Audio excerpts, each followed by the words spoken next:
Nyanyian Luka Aceh. Wahai pemimpin, dengarkan jerit hati kami. Aceh yang dulu kami perjuangkan dengan nyawa, kini tergeletak lemah, merintih di bawah megahnya Gedung Wali Nanggro. Gedung yang berdiri megah, tapi kosong dari keadilan dan harapan. Kebersihan gedung, pesta megah, anggaran melambung tinggi.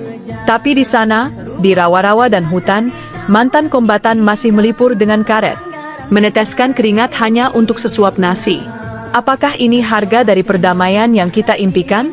Kami tidak iri pada mobil-mobil mewah yang kalian kendarai. Tapi pantaskah roda kemewahan itu berputar di atas derita rakyat? Sedangkan janda syuhada menahan lapar.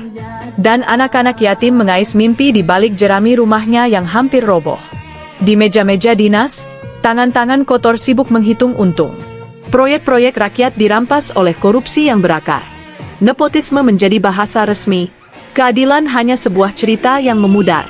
Kami mendengar kata-kata pongah dari mereka yang duduk di atas. Kami layak hidup mewah karena sudah bekerja untuk rakyat.